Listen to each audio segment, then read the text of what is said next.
Committee on Public Safety of the House Committee on Public Safety shall come to order. The clerk shall take the roll.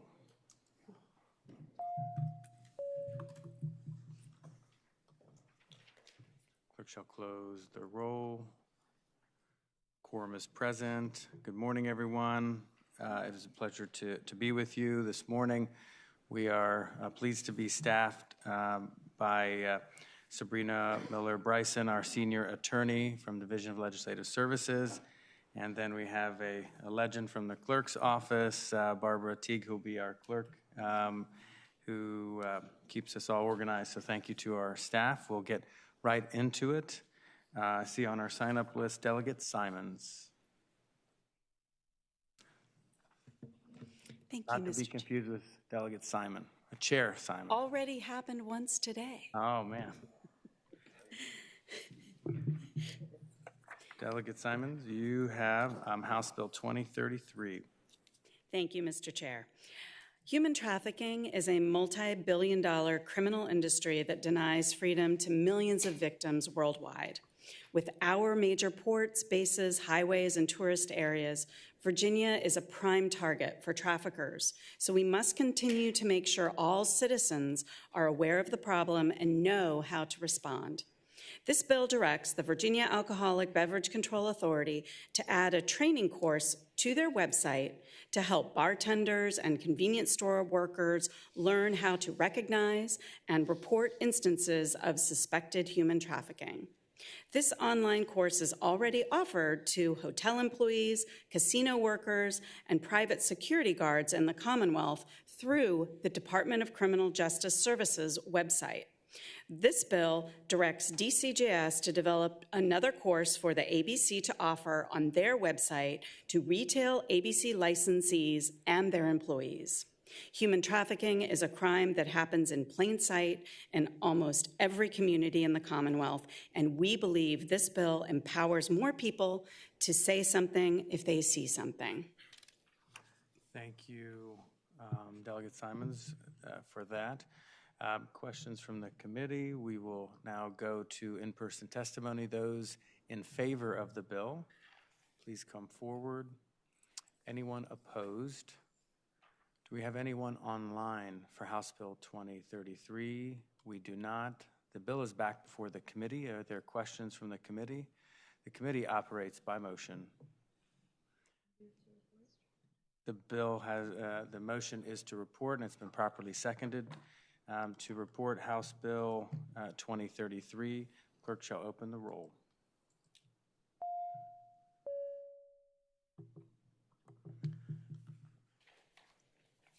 Clerk shall close the roll. The bill reports 6-0. Thank you, Delegate Simons.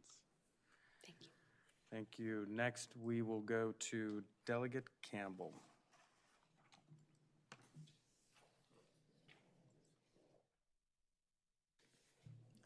Good morning.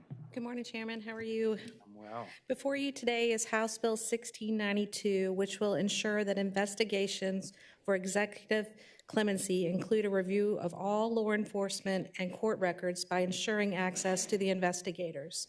This bill adds requirements that public bodies engaged in criminal law enforcement activities and courts provide access to certain records needed by the parole board for investigations of pardon petitions to the governor. It also provides a safeguard in the code for law enforcement agencies when releasing information to pardon investigators. As turnover in local law enforcement record rooms and court clerks has been frequent in recent years, the past relationships that investigators had with these individuals is no longer in place. The result is needless delays in accessing the necessary information to perform pardon requests. If passed, pardon investigators would be able to provide a copy of the authority in the code that allows them to access the specific records necessary to perform their investigations. I'd be happy to answer any questions. Thank you, Delegate Campbell. Are there any questions from the committee? We will go to any testimony. Are there individuals wishing to speak in favor of the bill? In favor? Thank you. Good morning. Good morning, Mr. Chairman. My name is Colleen Maxwell. I'm a legal service specialist with the Virginia Parole Board, and I want to thank you for your time this morning. This work that we are doing in investigating executive clemency is of vital importance to the citizens of the Commonwealth. We believe that with the passage of this bill and moving it on to the next level, our investigators will be able to perform their work more efficiently and provide safeguards to local law enforcement agencies who may be concerned about inappropriately releasing certain information. So we thank you for your consideration. Thank you. All those in person opposed to the bill? I'm sorry, in favor, please come forward. Good morning, Chair. My name is Michael Berryman, and I'm with the Humanization Project, and we are in support of this bill because we feel that the transparency it would provide would help people who are attempting to come home through parole the ability to more likely to do so. Thank you. Thank you. Anyone else in person to speak? We will now move to online testimony. If Mr. Samuel Harris is with us.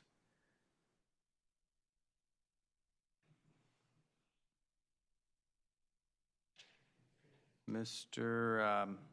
Harris, please, if you're able to turn on your camera, if possible, and we welcome you to speak, and please keep your comments brief. You are currently muted, Mr. Harris, if you're trying to speak. Okay. Good morning. Can you hear me? We can hear you. Please please proceed. Good morning. Thank you for allowing me to speak on behalf of this bill. I was recently pardoned this past July after serving 24 years, 8 months, and 10 hours in prison. Thank you to Governor Youngkin for signing my pardon. Thank you. Does that complete your testimony? And I just wanted to add to that, if this bill passes, it gives us, I feel that it opened up to truly let our backgrounds be investigated and give us a chance to go home, especially those of us who are sentenced after 95 that don't have a chance for parole. I believe this bill will allow for more transparency when doing background checks and to truly compare then to now who we are now to give us a better chance of coming home. Thank you very much for your testimony. Are there others that would like to speak to the bill? Mr. Chair, Sean Winetta speaking on behalf of myself today. I apologize for my tardiness walking in the room. I'm a recipient of a gubernatorial pardon from Governor Northam and very familiar with this investigative process and had the opportunity to work with the parole board on a lot of issues since my release. And one of the things they do struggle with is getting information to investigate people's pardons. And generally, if they are unable to get this information from whether it's from law enforcement or from Commonwealth attorneys or otherwise, the default recommendation that they make up to the governor is a deny recommendation. So this really does open up opportunities for folks, and so it's a critical piece of the pardon investigation piece. So if they are unable to get these records, it's almost certainly to be a negative outcome. So certainly do support this bill and hope that you report it out. Thank you. Thank you. We appreciate that. All right, if there's no one else, are there questions from the committee? The staff attorney, are you available? I'm sorry, ma'am. I don't know her name. I think from Could you? parole. No, Sabrina? staff attorney for From the parole board. from the parole board. Colleen Maxwell, sir. Thank you. Thank you, sir. I want to clarify, I am not an attorney. Oh, I'm sorry. That's okay. I've just spent a lot of time in law books. Yes, thank you. Delegate Munden King? Thank you, Mr. Chair. Question. So can you explain again what this is solving for? So my understanding is that the governor has the authority to grant clemency, and so what does this solve? Okay, so the governor has the authority to grant different types of pardons, And certain pardons require the investigators who are employed by the Virginia Parole Board to reach out. Actually, most pardons require them to reach out to local law enforcement agencies and courts to get copies of the original records of the offense that resulted in that individual being incarcerated. So the challenge that we're facing now is that back in the day, we had a lot of working relationships with other local law enforcement agencies. Most of our investigators are either former state troopers, sheriff's deputies, et cetera. So as we've had turnover in those agencies, newer officials are concerned about inappropriately releasing criminal information. And if they are releasing it, they're releasing it through the FOIA process and providing our investigators with heavily redacted information. So as one of the individuals who spoke stated, it is crucial for the investigator to make a comparison of the instances of the offense with the gentleman who or lady who is requesting that simple pardon, meaning that they are being allowed to be forgiven for what they've done. We also have the process of an absolute pardon, meaning that they were inappropriately accused of the crime. We work closely with the Innocence Project on this issue. So it's very important for us to get unredacted criminal investigative records. Thank you so much. Mr. Chair, could I ask Delegate Munden King. Thank you. This is a question for counsel for Sabrina. So I noticed that this is requiring that local law enforcement would be required to provide this information within 5 days. And is there a cost to local law enforcement for it to reply? I guess I see it through the lens of I hear a lot about the cost to comply with FOIA requests and that sort of thing. Mr. Chair, Delegate Munden King, I unfortunately am not aware of what the cost would be to local law enforcement agencies for providing the information. That might be something directed at someone in those fields. Thank you. Chair Simon? Mr. Chair, I guess my question is, and I think I understand what the patron's trying to do, and I actually support it. I understand particularly this concern that if they don't have enough information, they'll default to a no answer. But I'm concerned that this is maybe just a little bit too much of a hammer or I'm trying to think of the right analogy. As opposed to a scalpel, right? I mean, it's a really blunt tool. And so, for instance, we're going to ask, for juvenile domestic relations court records, unredacted, within 5 business days at no cost, right? And I think there's the potential to create some burdens on some of these other agencies. It feels like this is sort of an interagency cooperation issue, and to legislate it in this fashion, I think I'm concerned that it goes a little bit too far, and I get it, we're the parole board, the governor asking for this, give us what we want and give it to us now kind of approach to it. I just don't know that that's the right tool to solve this particular problem. So I wondered if where this sort of 5-day requirement comes from. And I also share, I guess, Delegate Munden King's concern, on the chair of the FOIA Council, we have been working very hard to kind of rein in the costs of FOIA requests, because we're told by all these agencies that it's very, very, very expensive to allow the staff to take the time to produce these records. And here, we're going to require these sort of unfunded mandate on these localities and other authorities to produce this information very quickly. So do you know where the 5-day requirement came from, if there's any flexibility in that, if anybody thought much about that? And again, I'm not suggesting we pick a different number of days, because that may not solve the problem, but just curious about some of the history of that. Mr. Chair, so what I would say to that is that the 5 days seemed like, for the parole board particularly, a reasonable amount of time to produce this information. Certainly, I think there would be flexibility in that. The intent of this legislation is to create efficiency for them. It's also to create a safeguard for the people who are being petitioned for this information, so that they don't feel like that they are giving out information that they shouldn't be giving out. It would give them security in knowing that they're providing it lawfully, and also expediency for the petitioners. That's the intent. Thank you. Thank you. Delegate Wilt. Thank you. Excuse me. Thank you, Mr. Chairman. One want to thank the delegate for carrying this piece of legislation. So something I know that probably everybody in this room, many people in the state, we continually hear about doing better on our correction system, and especially as it in regards to parole. And so, I mean, this is such a common sense measure to take. Now, there's no indication to me that the lack of information is anything other than probably just paperwork. You know, and as we heard testimony earlier, people move, people change, and processes can go along with that. So it's simply a matter of providing the information.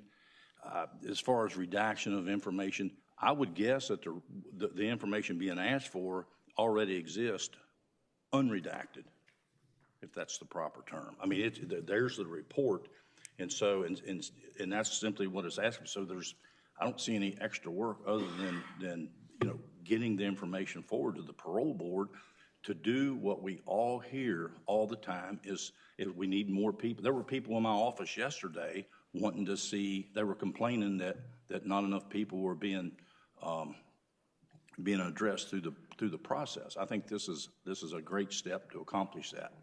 So thank you. Thank you, Delegate Wilt. Delegate Batten?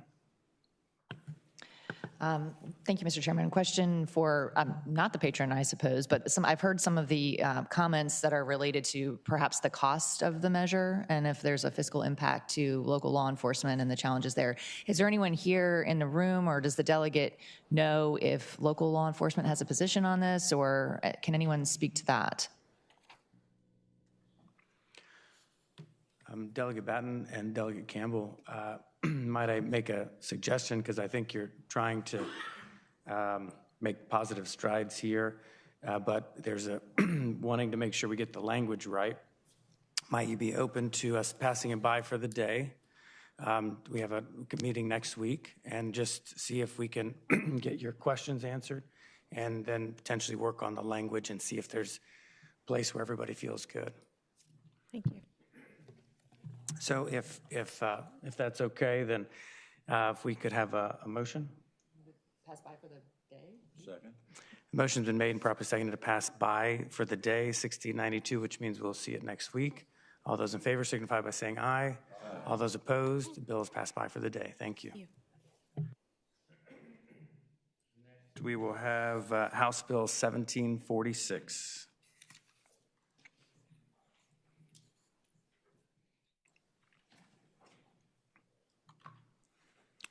Delegate Ennis.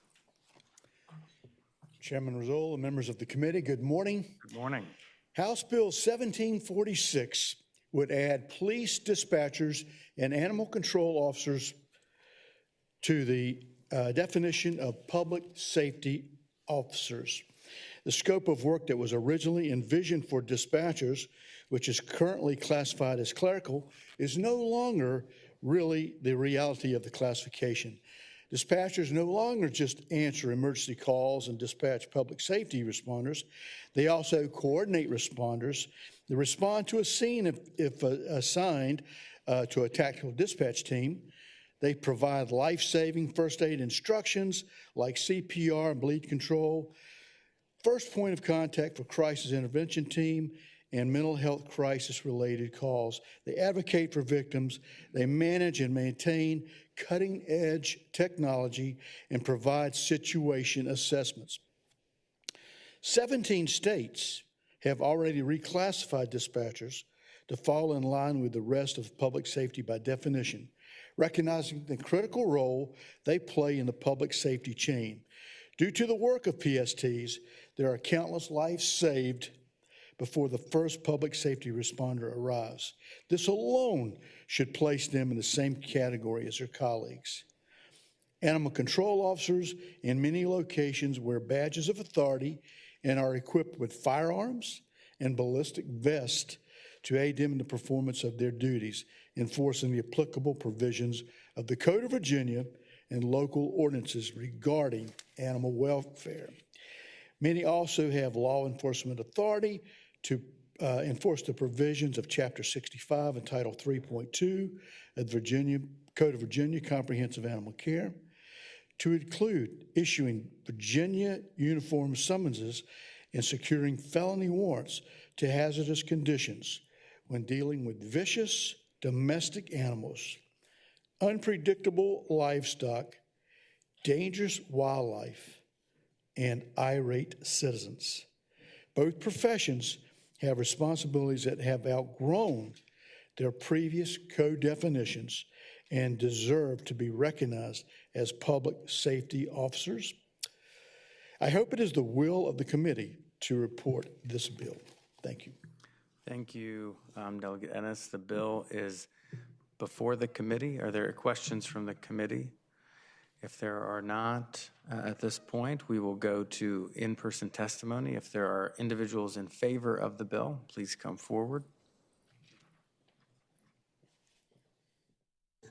Thank you, Mr. Chairman. David Westcott on behalf of the City of Chesapeake.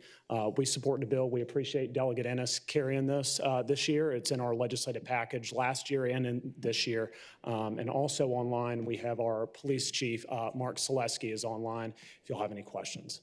Thank you so much. Thank you. I appreciate it. Anyone opposed in person?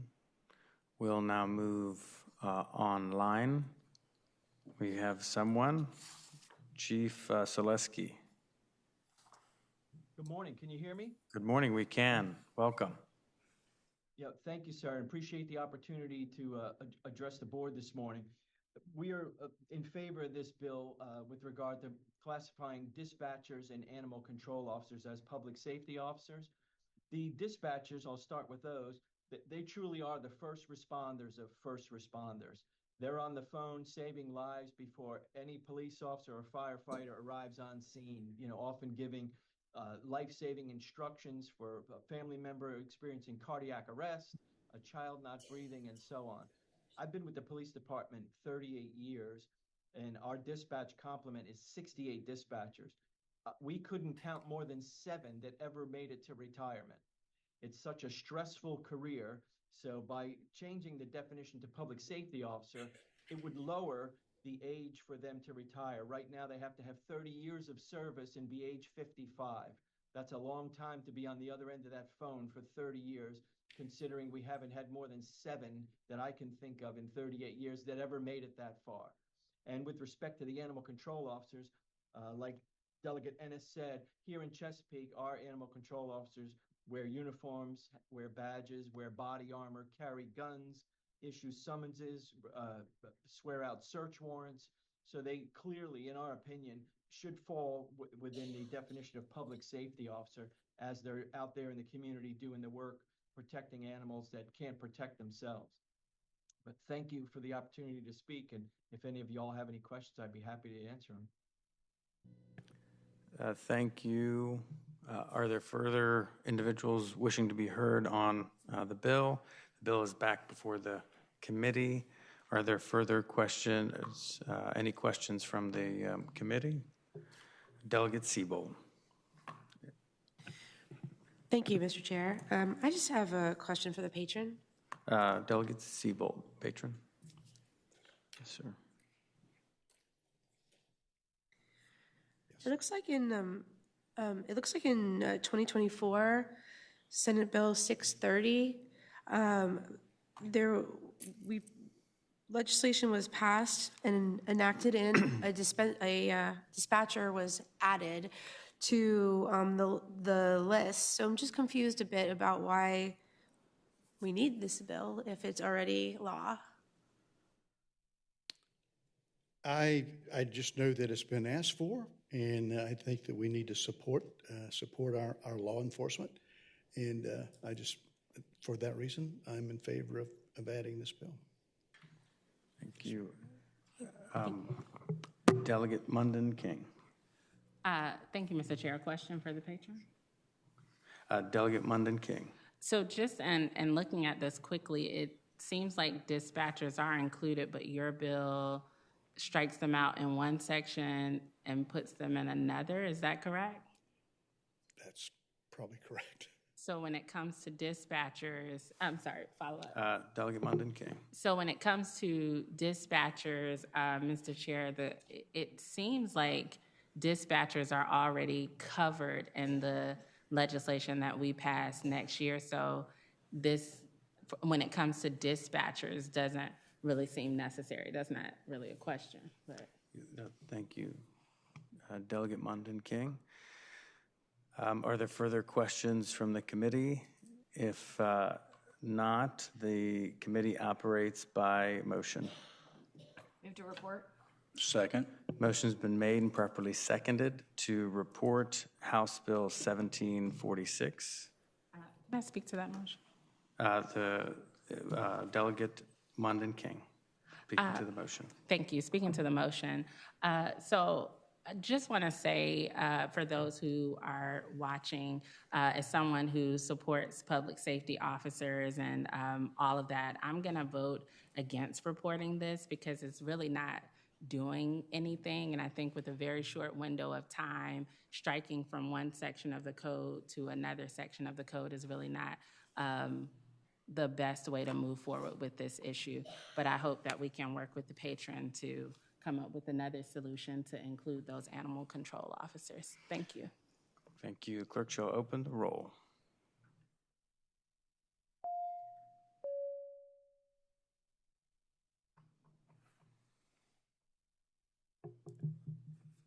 Clerk shall close the roll. The bill fails to report 2-4. Thank you, Delegate Ennis. Delegate Kent, I believe, is next. Good morning, Mr. Chair. Good morning. I have an amendment I'd like to present to my bill 2105. So there is a proposed substitute to 2105. Do I hear a motion on the substitute? Motion's been made and properly seconded to adopt the substitute. All those in favor signify by saying aye.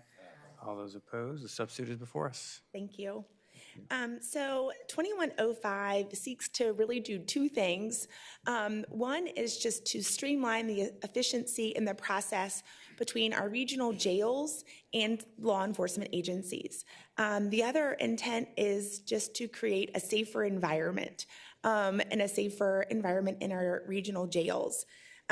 So by doing that, this bill would create an MOU, and that MOU would establish the rules and structure to report and address violent incidents. So it references a code section that would only be for the most serious crimes, murder, manslaughter, and things like that, that would have to be addressed. The other point of this bill would be that that would be promptly done. And the goal would be in order to investigate something that's happening that is serious, that time is of the essence. And so this bill just would create that kind of chain in order to investigate those most violent crimes occurring in our jail, and to allow law enforcement in the regional jail to have that agreement. So I certainly would appreciate your support and happy to answer any questions. Thank you, Delegate Kent. Are there individuals in person wishing to testify in favor of the bill? Mr. Chairman. I'm sorry, back before the committee. Delegate Wilt. Yes, sir. I'm sorry, Mr. Chairman, a little slow there. Question for the patron? Delegate Wilt. Yes, sir. Delegate, if you, just to make it completely clear, can you paint us a scenario from the beginning of the process? So something happens in a jail, local jail facility. What are you proposing that happens step by step with this legislation? Who answers to whom? Who? Yes, Mr. Chair, to Delegate Bolt's point, so the first thing is this would be a regional jail only, because certainly there are jails that already are referenced with the Sheriff's Department. So this would be for regional jails. And so what would happen, an incident would occur that is under this code section warranting a violent, serious crime. That would be outlaid in the MOU. So each kind of local regional jail and their primary law enforcement agency would kind of lay out how they want that to look. So it may be different. There are lots of best practices across the state that are currently doing that. We think those are good, and basically this bill would just kind of cement that in code that this is happening across the state, and we hope that everyone does it in the format that they think is best. So, but the thing is that a prompt, which we put in this section, a prompt investigation would have to start with the regional jail reporting to their primary law investigation that this incident occurred, and then that law agency would then go forth an investigation to see if a crime was committed and something would have to be done with charges. Thank you, Delegate Will. Delegate Kent. Are there individuals wishing to speak in favor of the bill in person? Anyone against the bill wishing to speak? Oh, favor, please. Sorry, this is my first visit to a committee, so I apologize That's okay. for not Welcome. standing up as promptly as perhaps I should. My name is Elizabeth Tribble. I'm the Commonwealth's attorney for Richmond County and a constituent of Delegate Kent. We're appreciative of her efforts. My job is public safety, and I requested this bill because there are some of my constituents who need to be kept safe, and they live in the regional jail. We've had incidents in the past, and I'm aware of incidences at other regional jails, not with my current superintendent at Northern Neck Regional Jail, but with previous administration, where, for instance, we had a stabbing undertaken by a violent criminal housed there, where he injured another offender to the point where that person had to be med-flighted to the hospital. I did not know, nor did any outside law enforcement agency know about that for 10 days. And at that point, our victim, who in this incident was a federal victim, had been shipped out of state. And it made the prosecution and investigation of that case difficult. I'm aware of other similar incidences in other regional jails. So what this does is make sure that the individuals who are housed at a regional jail are kept safe, because crimes against them, violent crimes against them, will be investigated promptly and by a trained law enforcement agency. We would submit this keeps them safe, but it also helps our regional jails by not forcing them to have to undergo a law enforcement level of investigation when they don't have that training, nor do they have the resources or manpower to do so. Thank you very much. Thank you for coming and speaking on behalf of the bill. Thank you for your time. Are anyone else wishing to be heard on the bill? I don't believe that there's anyone online for the bill. The bill is back before the committee. Any questions from the committee? Delegate Siebel. Thank you, Mr. Chair. In full transparency, I am not a lawyer, and so I guess my question is either for the patron or for legal counsel. Is it normal practice to institute an MOU in code? Because it's not a legally binding document, so it just seems a little odd to me that this is a solution to what seems like a very serious problem. So if anybody could answer that for me, I'd really be grateful. Thank you. I'm happy to defer to legal counsel. Mr. Chair, Delegate Siebold, so we do provide for MOUs throughout the code. I think primarily, I don't have a number exactly of instances, but I think primarily they are in the education Title 22.1, where schools can enter into memoranda of understanding with law enforcement. Thank you. Delegate Wilt. Thank you, Mr. Chairman. Speaking to the bill and a motion at appropriate time. Delegate Wilt. Thank you, Mr. Chairman. I want to thank the delegate for carrying the bill. Again, this is one of those topics, I'm sure probably all of us sitting here, we hear from constituents at home the concern about incidents happening in jails, wherever, and then the only person putting eyes on it are the folks inside, okay? And so, this is a perfect opportunity to further broaden the folks that are able to look at these incidents that happen inside these facilities. And it doesn't fall to just one person, but it opens it up for more transparency. So I think it's a great measure. And again, Mr. Chairman, I'd have a motion at appropriate time. Delegate Wilt. I move to report. Second. Motion's been made and properly seconded to report House Bill 2105 with substitute. Yes. With substitute, the clerk shall open the roll.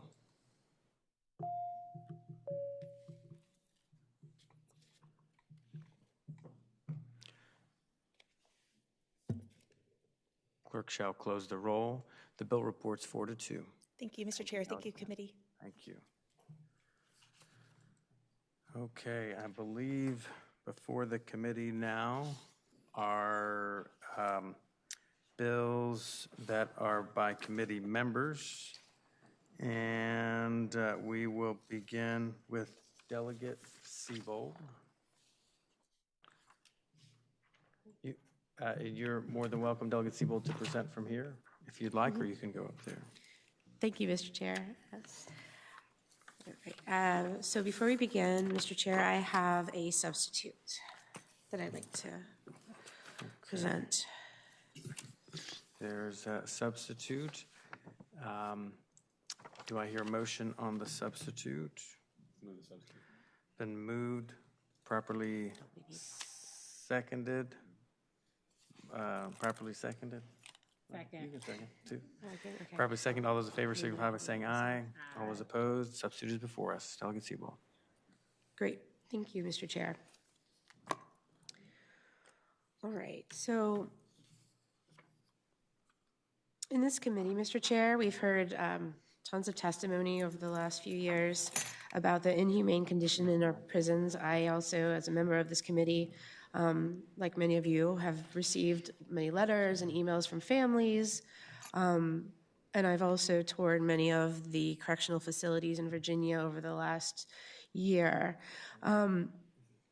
So this bill, Mr. Chair, it tackles one of those issues that we've heard many times about, and that's the extreme temperatures inside of our Virginia prison cells. So we've talked about we've had mitigation efforts inside the pods, but not necessarily in the cells themselves. So I'll start first with air conditioning. There are 7 prisons still in Virginia that do not have any air conditioning whatsoever. The lack of air conditioning has led to many of the folks who are incarcerated to report heat exhaustion, heat stroke, dizziness, fainting, headaches, nausea, muscle weakness. Many issues are a result of that lack of air conditioning. Even in the prisons that do have air conditioning, we still have received reports that the cells themselves are extremely hot because of the lack of circulation, particularly in those hot summer days.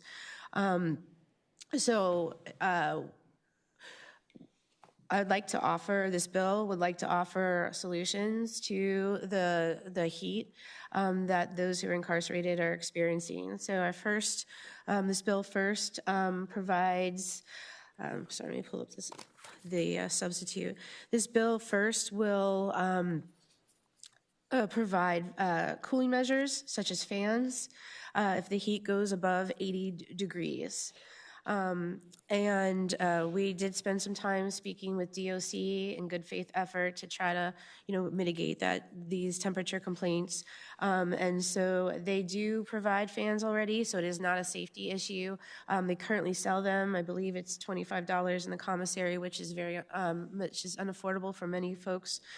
So this would be something that the Commonwealth will provide if a temperature inside the cell goes above 80. Regarding extreme cold temperatures, DOC does inform me that the cells there are ducts in the cells that do provide heat. However, there are many times that heat is not working. So when the temperature falls below 65 degrees, we would like to offer alternatives, just because we've heard so many stories over the last years of people suffering from hypothermia and frostbite and many other issues as a result of that coldness. Again, in our good faith effort, we spoke with DOC. It seems like space heaters are not an option, Mr. Chair, so due to electricity issues. So we would like to see some sort of other measure. We did discuss, and it's in the substitute, insulated blankets, additional clothes, provide much warmer blankets than what is currently being given now. And finally, in the substitute, Mr. Chair, the bill requires that the temperatures are tested again inside the cells. Right now, those cells are currently being tested at random by corrections officers. And so this bill is asking to, as you see in part 2, to explore the possibility of implementing some sort of wireless digital system that is going to be more accurate and also could eliminate that human error. So in closing, Mr. Chair, this is really addressing one of the many issues about the inhumane conditions that are existing currently in our prison system. There's many of them, but at least right now this will give us an opportunity to do what we can to help those in prison who are subjected particularly to long-term lockdowns and who are also housed in solitary. So, you know, imprisoning people for long periods of times in extreme cold and heat is a human rights violation, and this is something I think that we can do at this time to address that. So I thank the committee for the opportunity to present this bill, and I hope that we could support it. Thank you, Delegate Siebold. Questions from the committee? We will now hear from Delegate Wilt. Thank you, Mr. Chairman. Question for the patron. Delegate Wilt. Thank you, Mr. Chairman. So did I hear in your comments that there are facilities that have no AC at all, the entire facility? Delegate Siebold. Mr. Chair, that is correct. There are 7 facilities in Virginia that still do not have any air conditioning at all. A follow-up question, Mr. Chairman. Delegate Wilt. Thank you, Mr. Chairman. So bottom line, if I'm understanding this proposal, is that there would be these electric appliances that would be placed in the inmate's cell. Is that correct? Delegate Siebold. Yes, that's correct. Thank you, Mr. Chairman. Thank you. Now we will turn to individuals wishing to be heard on the committee. Those in favor of the bill, please limit your testimony to 1 minute apiece, and then we will turn online after that. Please step forward, identify yourself. Thank you. I am Kimberly Dyke Harsley, wife of Emmett Harsley, currently housed in Greensville Correctional Center. I'd like to thank Delegate Siebold and all who patron and co-patron. From the words of my husband, peace and progress to all humane beings and endeavors to express our humanness and extend to others the compassion that we all so rightfully deserve. Today I'm sharing some of the harsh reality of people who are presently without adequate air conditioning. Greensville Correctional currently has the system, but it was broken during the summer. As no stranger to extreme temperatures, having come from Augusta Correctional without any air conditioning system. For those of you with an inquisitive mind, allow me to share some recently learned reasoning to this extreme distinction. What's unique, the unregulated temperatures, although harsh, Greensville has the difference of having an approximately 3 by 2 foot window in a cell that is glass. The windows of a house, car, or any closed-off space receive solar energy as short waves create a greenhouse effect. Please vote yes. Thank you. Thank you so much for your testimony.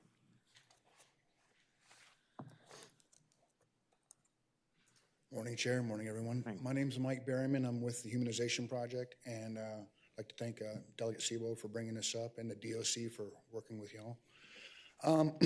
We would just like some of the same standards that are allowed for common pets in Virginia. It cannot be housed above 85 degrees, and we'd like that same type of temperance, no pun intended, to be used for the care of human beings who are in such similar situations.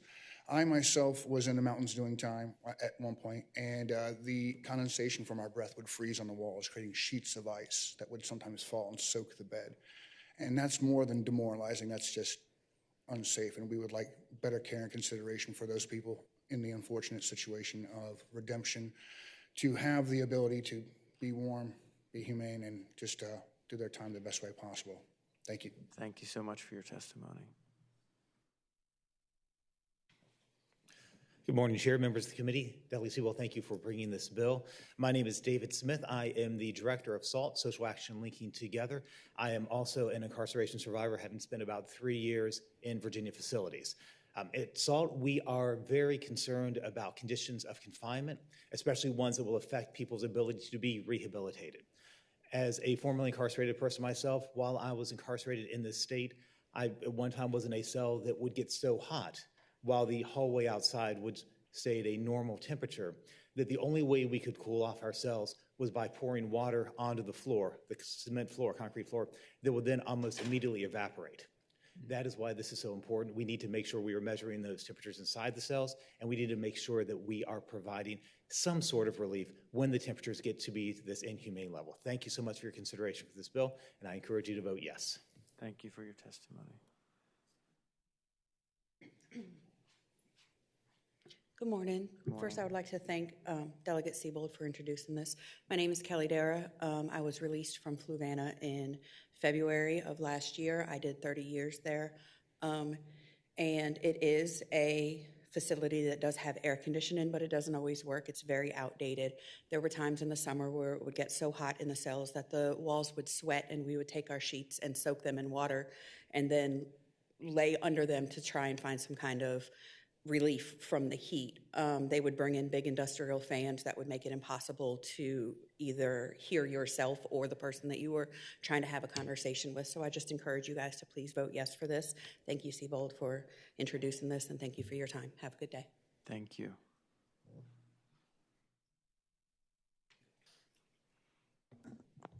Good morning, Mr. Chair and members of the committee. My name is Ruby Cherian, and I'm an attorney at Legal Aid Justice Center, and I'm here today to urge your support for HB 1894. So I am part of Plaintiffs' Council at Fluvanna Correctional Center for Women, where I represent incarcerated people in their lawsuit for constitutionally adequate medical care. Through this work, I have heard from many incarcerated people about the daily challenges they face due to extreme temperatures and the toll it takes on their health.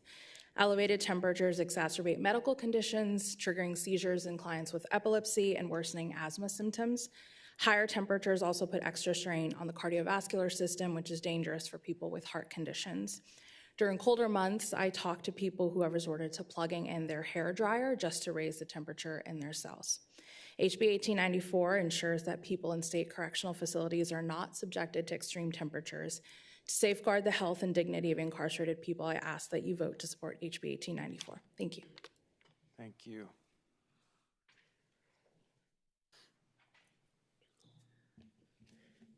Good morning, Honorable Chair and fellow delegates. My name is Eli Weinger, and I'm president of a student advocacy organization called SERVE, and we're here to speak in support of this legislation.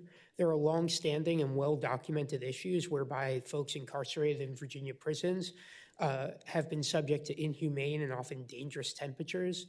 In the winter, it's gotten so cold that incarcerated people have gotten hypothermia, and the water in their toilet bowls has frozen over, while in the summer it can get so hot that they suffer heat strokes. HB 1894 is a simple, common-sense piece of legislation that requires Virginia prisons to maintain humane conditions. Accordingly, we would ask that you vote to advance this legislation. Thank you. Thank you, Eli. Good morning, Mr. Chair, members of the committee. Thank you to Delegate Siebold for bringing this bill forward. I just want to speak to the fact that— And I'm sorry, sir, could you just identify yourself? I'm sorry, Kenneth Hunter with the Virginia Interfaith Center for Public Policy. Thank you, Kenneth. I just want to speak to the fact that obviously these conditions are not good for anyone, but they don't create the type of conditions where individuals can focus on the things that they need to do to better themselves while under those conditions. These are not the conditions that you can read or study or complete school assignments under. These are torturous conditions that do not represent what the Commonwealth would like to see our individuals incarcerated go through. Thank you. Thank you. Anyone opposed to the bill? Like to speak or neutral? We will turn online. We have 2 individuals online to speak to the bill. We can bring them up. First, we will go with Mr. Keener. Dr. Keener.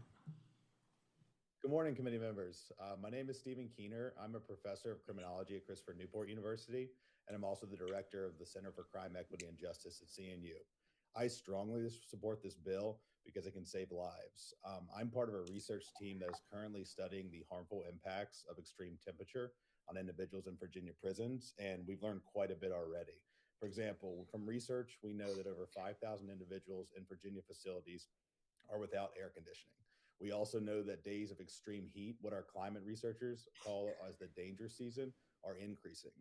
We also know that the incarcerated population is aging and is more likely to have underlying health conditions when compared to the general public, which puts them at greater risk. In fact, researchers at Brown found that a 10 degrees increase in heat was associated with a 5% increase in total mortality in prisons. And if you have a cumulative heat wave, this was found to be associated with a 23% increase in suicides. There's currently one federal lawsuit that's challenging Texas's lack of air conditioning in prisons because they argue it amounts to cruel and unusual punishment, and quote unquote inmates are being cooked to death. Given this research and the fact that these extreme heat waves are likely to increase, I strongly support this bill. Thank you, Dr. Keener. Mr. Richards, welcome. Grand rising to all delegate members. As a returning citizen, I want to apologize in advance if my Zoom is not correct. I want to give you two quick examples. I'm here to represent Virginia Organizing and all incarcerated individuals. As a formerly incarcerated or as a returning citizen, while I was incarcerated in facilities that had HVAC appliances and ones that didn't.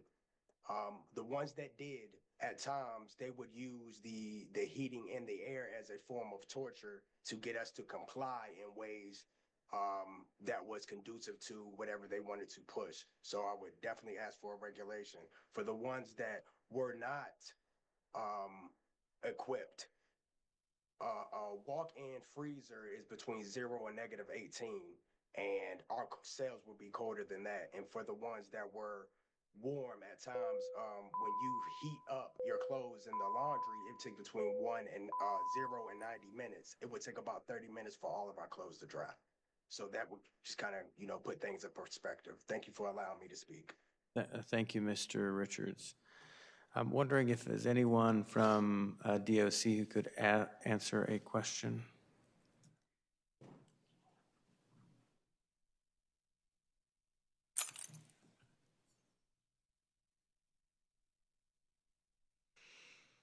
Morning, Mr. Chairman. Good morning, sir. Thank you so much for being with us today. Just wanted to ask a question. I believe that DOC is trying to do better and better in some of the work in treating those who are incarcerated as well as we can. My question for you is what more? We're the legislature, and we're supposed to empower you and help you do your job. What can we be doing more to provide either resources or guidance? How can we be better supporting DOC to ensure, relative to the bill, that people are treated as humanely as possible in this context? Thank you for that question. I forgot to identify myself as Marcus Elam, Corrections Operations Administrator for the Department of Corrections. It's a great question, and I do want to thank Delegate Seabold for being open and willing to have a discussion with us to make changes in this bill that were really going to help us provide the service and provide the resources for heating and air, at least as a stopgap measure at this point. But to answer your question directly, really, it takes a lot of money to put in air conditioning in facilities that weren't physically built at the time to have heating and air. You're talking about changes in windows, changes in structure, roofs, that sort of thing, to install air conditioning in some of these older facilities. So really, the money to do it, the money that we've been given over the last several years, we've made strides in facilities that didn't have air conditioning. But the bottom line is we need the money to do it. And if I may ask, this is not to be a gotcha, I'm just trying to ask, do you all have a general guesstimate as to how much the deferred maintenance is at our state facilities, just so we have kind of a ballpark? Maintenance of current? Well, we call it deferred maintenance, meaning if you had to ask for funds today to say, hey, we've got all these things to fix, not to upgrade. I'm not talking about upgrading. I'm just talking about to fix. Fix what we currently have. Fix what we currently have. We heard that certain things are not operating as well as they should be, et cetera. What do you think the current estimate is from a deferred maintenance, things that we just need to fix? I would hate to try to give you a guesstimate on a figure on what it would take to fix, because each facility is different in terms of what the mechanical issues may be. We can go back and look over historically to see what we've had to do to fix and what that cost has been, and I can provide that information to you. But it really be hard to guesstimate what that would look like, because each facility is different, age of the units, that sort of thing. Thank you. Yeah, maybe that would be helpful if, if we've got to replace air conditioning here, heat here, or other deferred maintenance. It'd just be helpful context for us as we're doing our best to support the facilities to be able to provide humane conditions for folks. So thank you for providing that back to the committee. Appreciate it. The bill is back before the committee. The committee operates by motion. Delegate, yes. I have Delegate Batten first, or Delegate Wiltz. A question for I guess for the patron, but I was looking at the fiscal impact statement, and it looks like it's about $76 million just potentially to upgrade the facility. That does not include the cost of the heaters and the fans.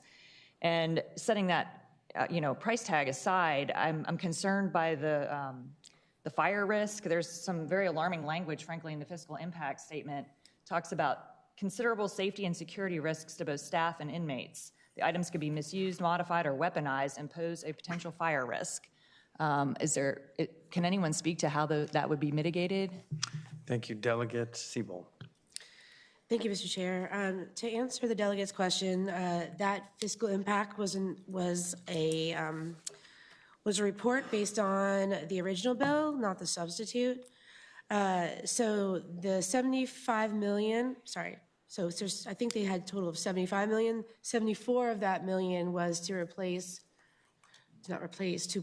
install HVAC in 7 of those, into the 7 prisons that currently don't have any. So it costs about 74 million to put HVAC in the current prisons. We are not asking for HVAC to be put into those 7 current prisons, so you could subtract the 74 million out of that fiscal impact off the bat. The original bill did ask for space heaters. That was what we preferred. After conversations with DOC, we were told that it could be a safety risk, what you just mentioned about fires, and we were also told that it could blow a fuse. So we, at the request of DOC, removed the space heaters from the bill, and in discussion with DOC, compromised on a different type of blanket. Currently, the only blanket that they give those who are incarcerated is a very thin blanket, similar to the ones that you would probably get on an airplane. So that we're asking for a type of blanket that would really be able to fight extreme heat of extreme cold. And so that price tag we don't have the price tag for that yet. DOC was willing to also provide clothing that would keep people warmer. Thank you. Delegate Wiltz. Thank you, Mr. Chairman. Question for the patron. Question for the patron. Thank you, Mr. Chairman. So in the beginning of your presentation, after that, I asked you the question that was your legislation proposing actual electrical appliances to provide heating or cooling. I don't know that I got that specific the first time, but I asked, were you proposing those to be placed in an inmate's cell? And your answer was yes. Is that still your position? Delegate Siebel. Mr. Chair, I'm a bit confused by the delegate's question. If it's blankets and clothing, it will be placed in the cell.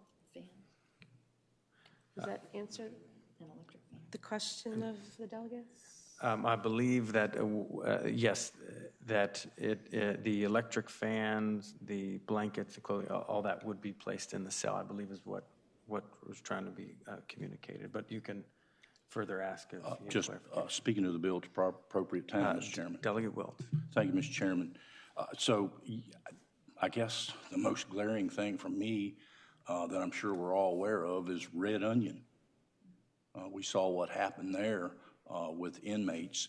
Now we can debate why they did what they did, but it happened, and this is just so glaring to me to set up inmates for that type of action. And I'm not judging why they did it, but wow, this is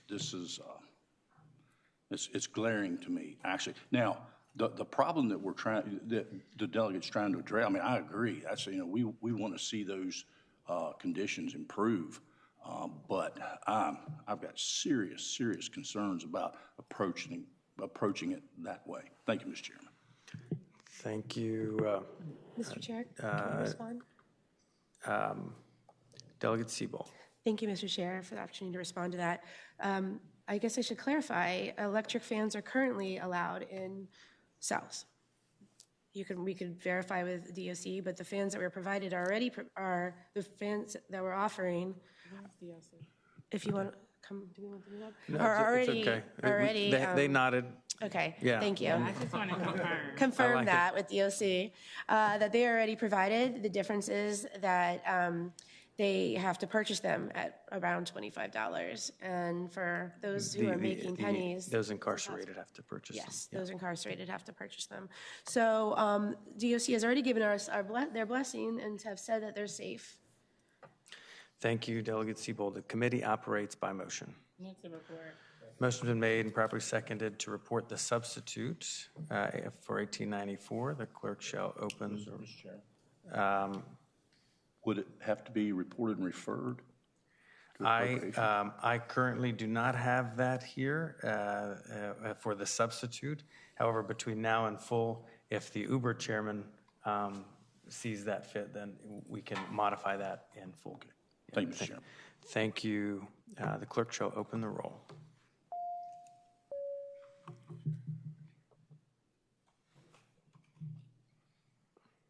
Clerk shall close the roll. The bill reports 4-2. Thank you, Delegate Siebold. And lastly, we get to hear from Chair Simon, House Bill 2039.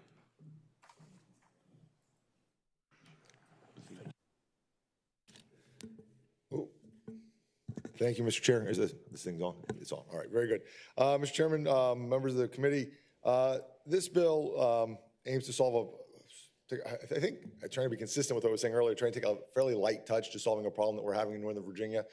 I had a constituent reach out to me a few months ago who's also a reporter, former radio reporter, current TV reporter, said that he's noticed recently that the volume of publicly available radio traffic, routine traffic between dispatchers and police officers has gone way down, and he'd lost the ability to listen in and report in real time on routine radio communications among police agencies. So you had a high-speed chase going up Route 95, up 395 into D.C., causing a number of vehicles to run through the police tire flatteners and get flat tires and things like that. And none of that was able to be reported by, as you normally would hear on WTOP or other radio stations, because they didn't know about it, because all the radio traffic between dispatch and the officers and among the officers was happening on an encrypted channel that they didn't have access to.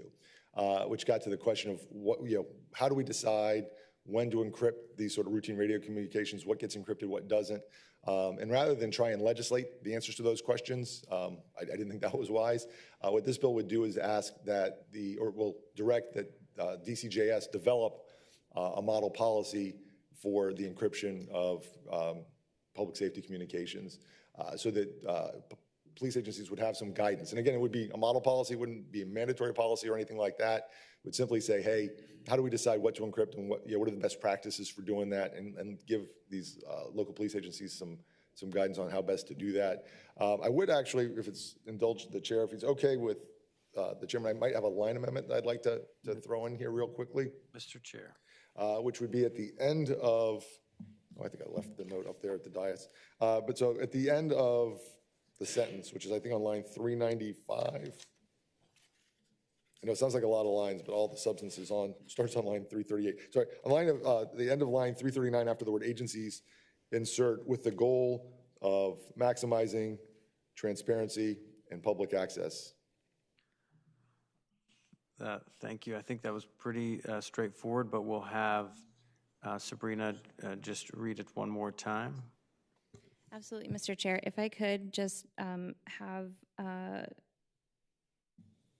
the last couple of words after transparency. And public access. Thank you. Oh, I'm sorry. And public access to routine radio communications.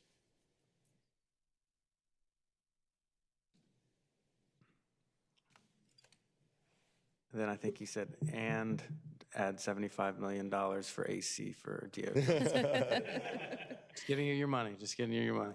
All right. Okay. So, Mr. Chair, so we would be inserting on line 339 after agencies with the goal of maximizing transparency and public access to routine radio communications. All right. That you've heard the amendment. Do I hear a motion on the amendment? Motion's been made to adopt the amendment and properly seconded. All those in favor of the amendment signify by saying aye. All those opposed, the amendment carries. Mr. Chair, I'm sorry. Mr. Chair. Just speaking to that amendment briefly, the reason for that is I did speak with a representative from DCJS just before the meeting, and they were a little unclear on what they were supposed to be doing and what the purpose of it was. I just hope that this little bit of extra information will help them give some guidance when they're developing the policy. I see their heads nodding as well, so that's good. All right, the bill is back before the committee. Delegate Wilt. Thank you, Mr. Chairman.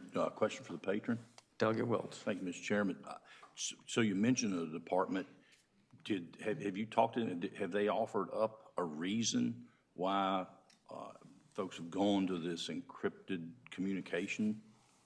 Is there a reason for it? Oh, Mr. Chairman, so I would say to Delegate Wilt that there are a variety of reasons given. And again, part of the reason for this soft touch here and not trying to be mandatory is that even in just talking with DCJS, the question was, are you talking about just radio communications? You know, we also have basically little mini computers in cruisers now, and they get all kinds of information, photos, personal data. If we're looking for somebody, putting out an APB, you might have social security numbers and things that get transmitted over various types of channels, not just the routine radio stuff. And so I think there may be a number of very good reasons for privacy's sake and other reasons, and safety's sake, officer safety and so forth, so that we can't follow their movements to encrypt some of it. And I think that that's important that DCJS, an agency that has some expertise in this, take a look at it and develop, the guidelines. But what's happening in Northern Virginia is now that they have the, the technology to encrypt, they've just flipped the encrypt switch on, and they're encrypting everything. And I think we ought to be taking a look at, again, that's the easiest answer, but I'd like to give these agencies another easy answer, which is say, here's a model policy. You don't even have to develop it yourself. DCJS has developed it. You just need to follow it and implement it. And again, it's with sensitivity to the fact that, hey, encryption is probably valuable and necessary in certain contexts, but let's not make it the default so that we over-encrypt things, and that can have negative impacts for public safety. Again, things like real-time reporting about traffic incidents and accidents and helping people get where they need to be safely and on time, can be impaired when we encrypt too much. Thank you, Mr. Chair. Thank you, Delegate Wilt. Anyone would like to be heard on the bill in person? Please come forward. Mr. Chair, members of the committee, Henry Watkins on behalf of the Virginia Press Association. We just want to say we support the bill and appreciate the delegates' time. Thank you. Thank you so much. Anyone else either in favor or opposed? I don't believe we have anyone online. The bill is back before the committee. The committee operates by motion. Motion's been made and properly seconded to report the bill as amended to House Bill 2039. The clerk shall open the roll.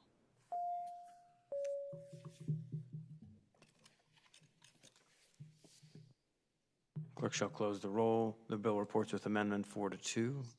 Thank you, Mr. Chairman. Thank you, members of the subcommittee. Mr. Chairman, that completes our docket, and we have Delegate Munden King. Move to adjourn.